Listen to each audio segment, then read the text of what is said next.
हमारे संवाददाता श्रीनगर से हमारे साथ नजर आ रहे हैं। इरफान, देखिए, बड़ा सवाल है। जम्मू में कश्मीरी पंडित कम्युनिटी के तमाम लोग सड़कों पर उतर आए हैं। मांग वही है, क्योंकि टारगेटेड किलिंग का सिलसिला थमने का नाम नहीं ले रहा है। किस तरह के एहतियात बरते जा रहे हैं? इससे पहले भी जब इस तरह की वारदातें हुई, कई बड़े फैसले लिए गए, लेकिन अभी भी इस तरह की किलिंग रुकने का नाम नहीं ले रही है। देखिए समीर, सरकार की बात करें और खासतौर पर कश्मीरी पंडितों की टारगेट किलिंग जब से शुरू हुई, उसके बाद कई ठोस कदम उठाए गए। सबसे पहले इन तमाम कश्मीरी पंडितों को हसास इलाकों से, दूराज गांव देहात इलाकों से निकालकर टाउनशिप्स में लाया गया, ताकि वहां पर सुरक्षा चाक-चौबंद है, वहां पर मिलिटेंट गतिविधियां कम होने के इम्कान है। दूसरी तरफ एंटी मिलिटेंट ऑपरेशन लगातार शोपियां, पुलवामा, अनंतनाग के इन तमाम हसास इलाकों में बढ़ाए गए और इस साल भी अब तक 150 मिलिटेंट्स मारे गए हैं और तमाम वो मिलिटेंट्स चाहे लश्कर, हिज़्ब। ये ड्रैगन फ्रूट की खेती करके हर एकड़ में हर साल 12 लाख तक कमा लेते हैं। आपको भी करना है तो फ्रीडम ऐप को अभी डाउनलोड कीजिए। जैश के जो मिलिटेंट्स जो इस टारगेट किलिंग के पीछे मुलव्वस थे, उन्हें भी मारा गया, लेकिन कहीं ना कहीं मिलिटेंट लगातार अपनी प्रेजेंस दिखाने की कोशिश कर रहे हैं। बिल्कुल, और ये एक तरह की बौखलाहट है, ये एक तरह की बौखलाहट है आतंकवादियों की, दहशतगर्दों की, जो साफ तौर पर नजर आ रही है। अमजद अयूब मिर्जा का मैं रुख करना चाहूंगा। मिर्जा साहब, किस तरह से आप देखते हैं टेररिस्ट की इन स्ट्रैटेजी को, जिसमें थोड़ा सा बदलाव किया गया है? साफ तौर पर ऐसा लगता है अब सुरक्षा बलों को टारगेट नहीं कर पा रहे हैं और लगातार ऑपरेशन ऑल आउट के तहत आतंकियों का सफाया किया जा रहा है, तो आम सिविलियन को, भोले भाले नागरिकों को, कश्मीर के बाशिंदों को निशाना बना रहे हैं।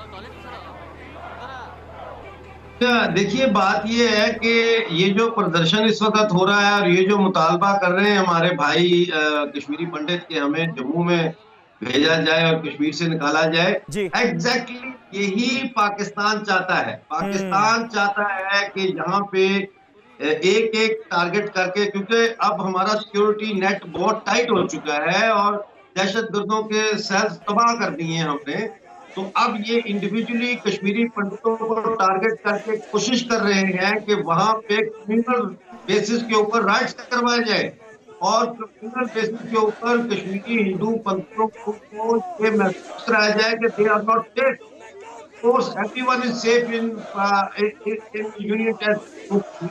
लेकिन ये इसका एकदम से जब कोई कश्मीरी पंडित शहीद होता है, पूरा माजी आ जाता है उसके साथ, कनेक्ट हो जाता है बिल्कुल का भी, तो वो खौफ, वो गुस्सा, वो सारा जो है अमेलगमेट होके सड़क पर आ जाता है।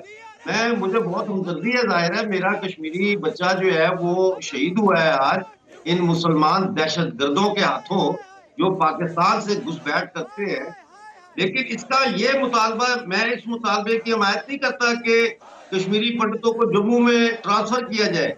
मैं इस मुतालबे की जरूर हिमायत करता हूं कि पाकिस्तानी कब्जे वाले जम्मू कश्मीर को आजाद करवाया जाए, ताकि जो लॉन्च पैड और बेस कैंप हमारे बॉर्डर पर बने हुए हैं, इनको हम तबाह कर सके। बिल्कुल सही बात है, बिल्कुल सही बात है, बिल्कुल सही बात है। एजेबी जैनी साहब हमारे साथ मौजूद हैं। जैनी साहब, लेकिन ये सूरत बदलेगी कैसे? आर्टिकल 370 हटाए जाने के बाद कश्मीरी पंडितों को दोबारा कश्मीर में बसाए जाने की बात हो रही है, तो ये सेंस ऑफ सिक्योरिटी कैसे आएगा अगर इस तरह की घटनाएं जारी रहेंगी तो?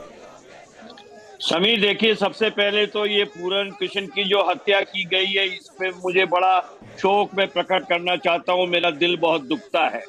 देखिए, मानने की बात है कि आर्टिकल 370 के बाद जो है ये टेररिस्ट हैं, मिलिटेंट्स हैं, एंटी नेशनल हैं, जो भी इनको आप कहना चाहें, और जो इनके आका हैं, पाकिस्तान में इनके आका हैं, वो वाकई ही भौंकलाए गए हैं, क्योंकि ये इतने कायर हैं, इतने ये कावर्ड्स हैं कि ये खुलेआम तो ये सिक्योरिटी फोर्सेस से लड़ नहीं सकते, तो इसलिए ये सॉफ्ट टारगेट ढूंढते हैं।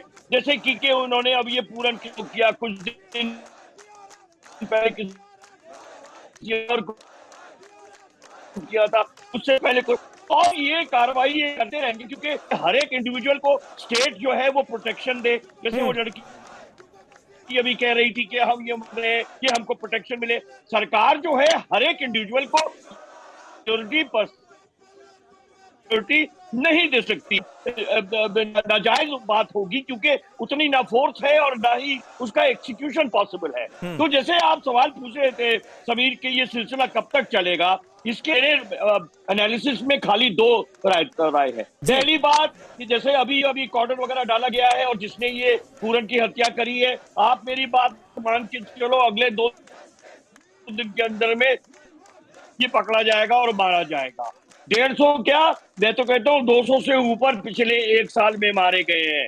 बिल्कुल सही बात है, बिल्कुल सही बात है। उसके बावजूद ये सिलसिला रुकने का नाम नहीं ले रहा है। ये बात आपने बिल्कुल सही की कि आतंकियों की उम्र मुश्किल से 1 हफ्ते की बची है। यानी अगर कोई आतंकवादी घटना को अंजाम देते हैं तो उसके बाद ज्यादा से ज्यादा 1 हफ्ते तक जिंदा रह सकते हैं, मारे जाते हैं, लेकिन उसके बावजूद भी रह रहकर इस तरह के हमले जारी हैं। ये ड्रैगन फ्रूट की खेती करके हर एकड़ में हर साल 12 लाख तक कमा लेते हैं। आपको भी करना है तो फ्रीडम ऐप को अभी डाउनलोड कीजिए।